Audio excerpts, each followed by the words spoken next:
Well, some little mailbag goodies when I got back from the hospital this afternoon was waiting for me, courtesy of Raw Mail. Was this nice little Freightliner Wagon. I've not seen a single one. I've got some of the sort of poor man's version of the intermodal, the three wagon ones, or three container ones. I've got a few of those for a rake to be pulled. An MGR, which is, well, they're making stupid money on eBay at the minute. I've been, well, I suppose why they're making a lot of stupid money is because everyone wants to make a rake.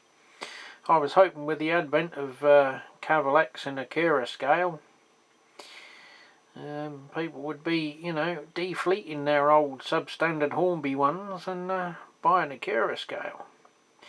But there doesn't seem to be a influx on eBay and therefore a devaluation. Ha ha ha.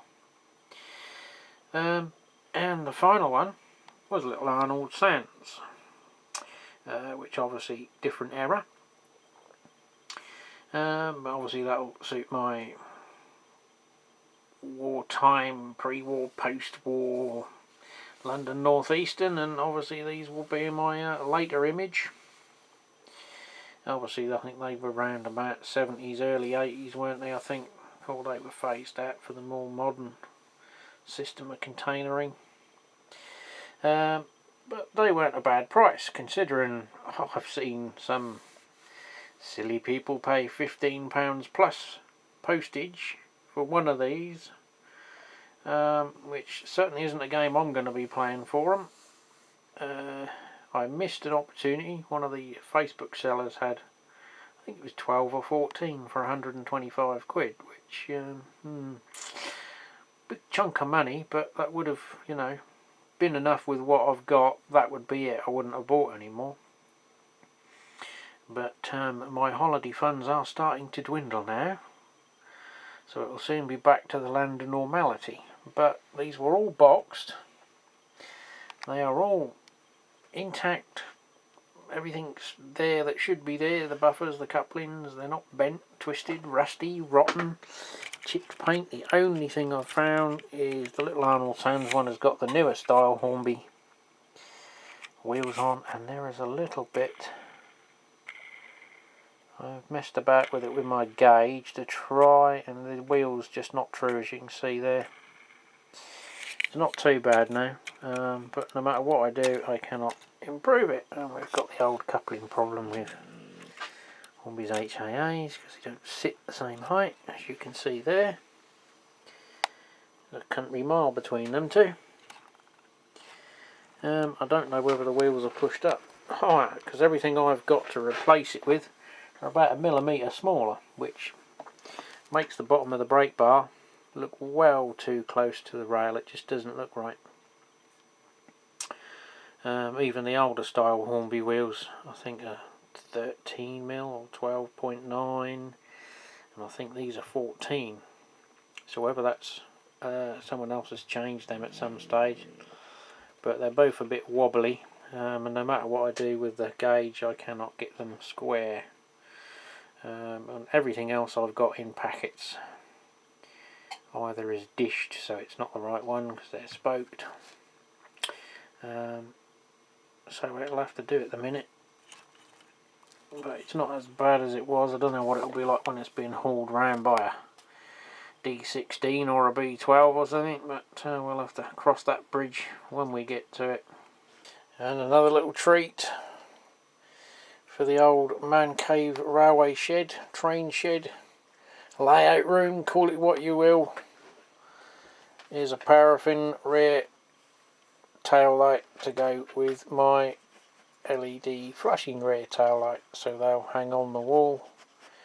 It has got the original, well, not the original, it has got a paraffin burner wick with it. I don't know whether it's still solid and will hold paraffin. I'm not too worried.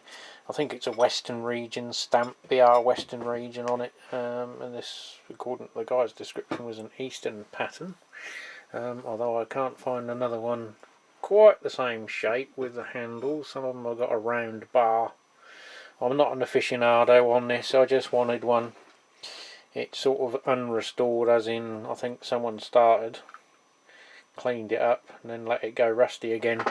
I don't know whether it was a white one or it was painted sort of like, you know, a red oxide or something, so I'm not sure what colour to do it in. I'm tempted possibly as it was a BR one to do it in the old red oxide sort of finish. I might give it a blast with the old sand blaster. It's not too bad, it's only sort of surface rust. With the camera you can see a little bit of soot and whatnot in there.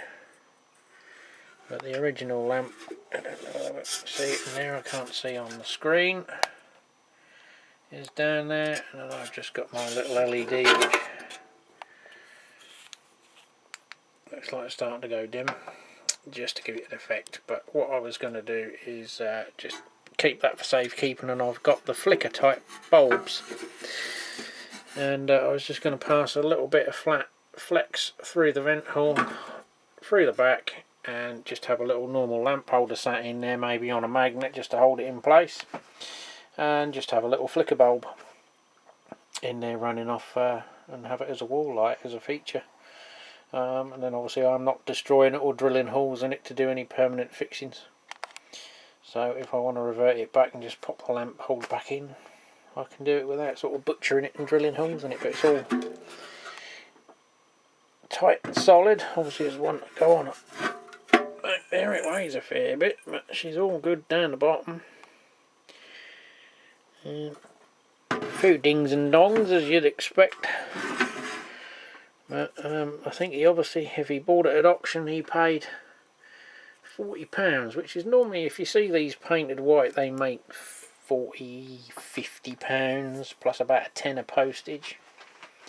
Some are a bit more optimistic than that, and well, the ones I've seen on there are 125, 225, sort of ridiculous prices. They don't sell, I don't know why, they just don't look and see what they sell for, which is about 40 to 50 quid, painted up in a working condition. I managed to get this one for £35 all in. 26 was my winning bid, I think. Yeah, 26 as I'm looking on my eBay screen, so it was £9 carriage. He was local-ish, Spalding, but I thought, well, the time I drive over there, if he'll allow a collection, the time I drive over there and back, I'm going to use £5–6 gallon of diesel, which is, well, £6–7 now, isn't it? An hour and a bit of me time, so no. And then he messaged me and he said, I'm coming your way tomorrow. So I got it on the Sunday morning delivered to the door. So I was happy with that. So yeah, it'll just get a sand blasting and maybe a spray of red oxide, I think, just to leave it like that. And then I'll just pop the cable through and she'll be another little wall feature. And we've had another final delivery of 24 lengths of Flex Track nickel silver. So that should be our last I need of that. So just on the hunt for turnouts now, mediums and such like. Mostly electro frog if I can get hold of them. Well, mail caller time again. Bit of influence from Boomer Dioramas if you've been watching him. You might recognise the Gundam etched plate grills that he utilised for ventilation grills. So I ordered one of those from China. I think it was about £2.88 plus the postage. And a couple more. I was a bit annoyed with this one because these two were the same as the other ones I bought for. They had another deal on. I ordered 100-gram bags, one of each. About £10.88 I think it cost with the postage, and I got a nice little box with them in, and I thought, it don't look a lot there for a tenner. So I got the scales out. 30-gram bags, not 100-gram bags.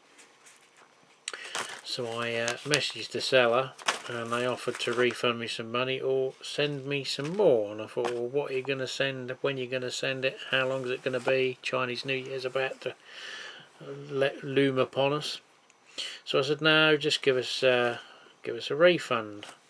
Didn't sort of mention as to how much, or whether he was going to give it all back to me or what. So he offered me $5, which is well, I think it works out to about $13 in total if you convert it back to US dollars. So he's offering me about £3 something off, which I didn't think was a particularly good deal unless you're looking at the old price for these. But you know, he said, oh, this is the price for 30-gram bags. I said, yeah, it might have been, but the order was for 100. So I don't know where we're going with that one. It's been 3 days now, and I still haven't seen any refunds, so I think I might open the dispute. So I'll waffle on about that no more. Another little eBay find was this for one of my Class 20s. As you probably know, the older Bachmann models don't have lighting, and someone put one of these up there, obviously clearing someone's collection out, and they bought this and never fitted it or didn't have a clue how to do it. I don't know whether it should have come with instructions or not. I've looked on Express Lighting's site. It may or may not be one of theirs, I don't know, but obviously you've got the front nose section and then the domino board in the back, and then there's 2 little replacement screen covers, which I presume are translucent, because I presume the ones in the back and ones aren't. So we got that to fit to one of them at some stage as well, but that cost me about £8 as opposed to the 20 odd they want for the kit, so that wasn't too bad. So that was an update so far on this week's mailbag. Nothing else much happening at the minute. I did buy myself this padlock with a built-in alarm system on it. I won't demonstrate it at the minute because it's nearly 1 o'clock in the morning. It looks good, which is more about intimidation looks than its actual usability. It's got an unusual key. Shackle completely removes. There's a little detent in there, what you'd get with a normal padlock, which activates the micro switch to set the alarm, and then there's just a shock sensor, and then it's got a 120 dB alarm. It's got an unusual key, sort of a half moon. I did have a go at trying to tap the lock without success with my lock tapping set.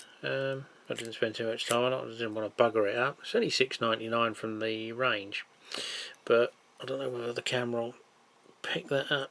If you can see, a little bit of metal is all the locking mechanism is. So one good swift smack from a hammer and that ain't going to do a lot. But if you do it that way, it doesn't activate the alarm because there's a slot in the shackle. But if I put it around that way and press it in, it'll activate. But it's obviously, as I said, more for looks than, you know, a high defence lock. I mean, you can pay £40 for a master padlock, and well, let's say from personal experience, when you've gone back after a long time and the key doesn't work, or you can't find keys anymore, a good smack with a hammer and they undo just as easily as the cheap padlocks. Failing that, the Makita disc cutter gets through. I went back to my old diesel cupboard the other month, and the disc lock was rusted solid, even though part of it was brass, and the quickest, easiest method was to get the old cordless grinder out and slice it off. But I'll waffle on no more. Catch you on the next one.